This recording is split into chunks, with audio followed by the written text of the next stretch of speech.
آج سے تقریباً 1 صدی قبل اس امت پر بے یقینی کی کیفیت کو مسلط کیا گیا، اور ہمارے نفسیات کے ماہرین کہتے ہیں کہ یہ بچوں کے ساتھ بھی نہ کریں، کہ بچوں کو کہیں تم کچھ نہیں کر سکتے۔ جب آپ بچوں کو تانا دیتے ہیں تو وہ واقعی کچھ نہیں کر پاتے۔ تو اس لیے امت کو بے یقینی میں مبتلا کرنے کے لیے مغرب کی برتری کو ثابت کیا گیا، جگہ جگہ 2 نمبر دانشور بٹھا دیے، حتیٰ کہ ہماری عصری دانشگاہوں کے اندر فرنگی روحوں کے بے حس ڈھانچے مشرقیت کو گالی دینے لگے اور مغربیت کے قصیدے پڑھنے لگے، ان کی تہذیب اور تمدن کے گن گانے لگے اور اپنی تہذیب کو ڈیگریڈ کرنے لگے، اور دنیا کے سامنے یہ بات باور کی کہ یہ ناقابل تسخیر ہیں، ان کا مقابلہ نہیں ہو سکتا۔ یہ بے یقینی اس امت کو توڑ کے رکھ دیا۔ اقبال نے آج سے 100 سال قبل کہا تھا، سنے تہذیب حاضر کے گرفتار، غلامی سے بدتر ہے بے یقینی۔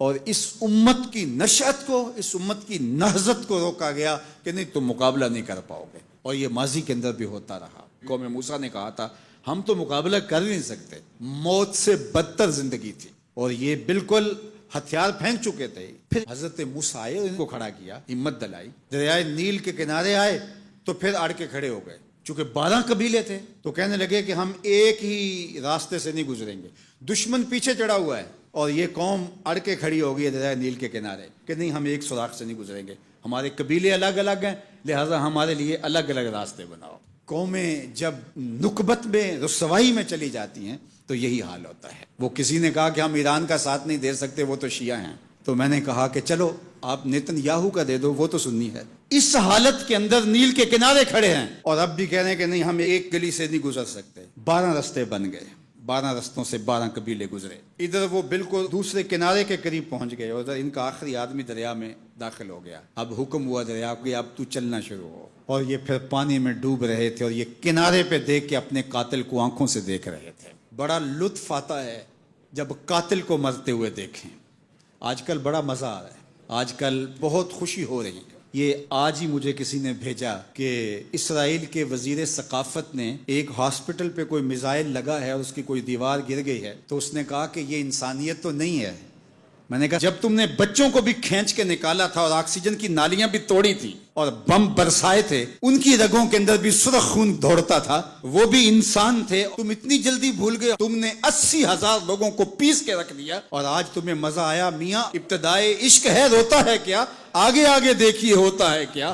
ابھی تو لطف آئے گا، ابھی تو تمہیں پتہ چلے گا کہ درد کیا ہوتا ہے۔ ابھی 1-2 ماہ قبل آئرن ڈوم کی کہانیاں یہ دانشور ہمیں سنا رہے تھے، وہ کہتے تھے وہاں چڑیا بھی اندر نہیں جا سکتی، لیکن پھر دنیا نے میزائل جاتے دیکھے، کیسا خوف زدہ کیا ہوا تھا۔ نہیں ناقابل تسخیر ہے، اس کا مقابلہ نہیں ہو سکتا۔ وہ آسمان سے اترے ہیں، کیوں ان کا مقابلہ نہیں ہو سکتا؟ خدا چاہے تو ممولے سے شہباز کو لڑا دے، وہ تو ابابیلوں سے ہاتھی مروا دیتا ہے۔ تو اللہ جل شانہ کمزور نہیں ہوا، اس کی خفیہ تدبیریں ابھی ختم نہیں ہوئیں اور کبھی ختم نہیں ہوں گی۔ تم ایک چال چل رہے ہو اور وہ تمہیں چال میں پھنسا رہا ہے۔ میرے اللہ نے اس امت کے تنے نازک کے اندر زندگی کی لہریں پیدا کر دی ہیں اور ایک تموج پیدا ہو گیا ہے، اگرچہ آج بھی وہ فلسفہ، آج وہ دانشوری کا جعلی غلغلہ موجود ہے، آج بھی مایوسی کے نعرے لگائے جا رہے ہیں۔ 4 دن کی کہانی ہے، اس کے بعد آپ کو ایران کھنڈر بنا دکھائی دے گا، بن جائے کھنڈر،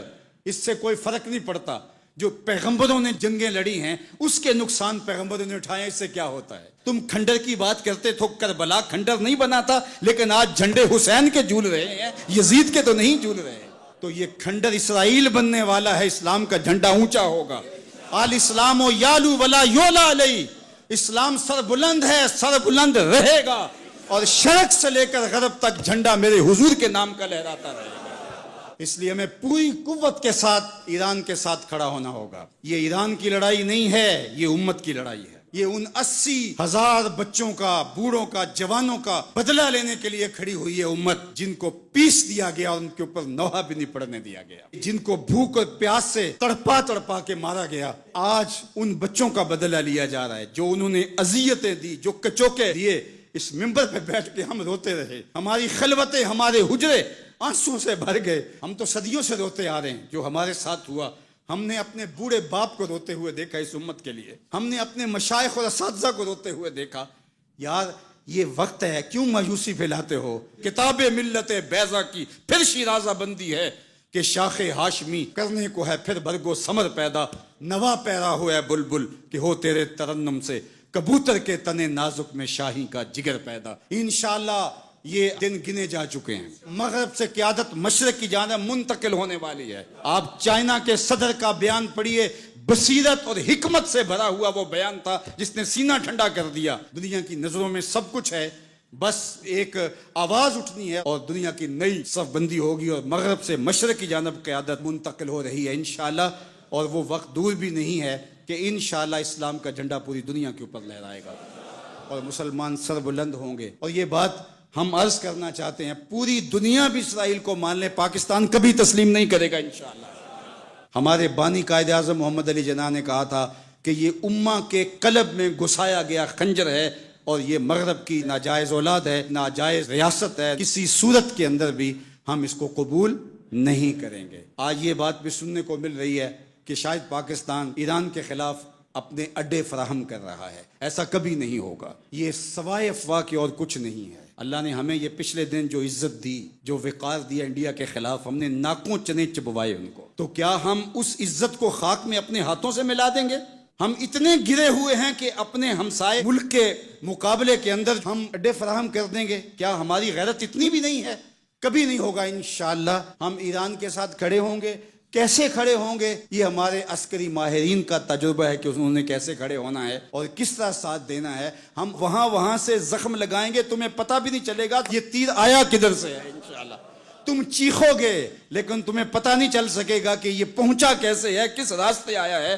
انشاءاللہ اب تمہارے رونے چیخنے کا دور شروع ہوا اور انشاءاللہ بیت المقدس ان قریب ایسے مرحلے میں پہنچے گا کہ ہم یہاں کہہ رہے ہوں گے کہ ہم بیت المقدس کے راستے مدینے جا رہے ہیں۔ انشاءاللہ بیت المقدس آزاد ہوگا اور ہم ایسے حج عمرے کریں گے کہ اللہ کے ایک گھر سے احرام باندھیں گے اور دوسرے گھر میں جا کے عمرہ کر کے اور حج کر کے کھولیں گے انشاءاللہ العظیم۔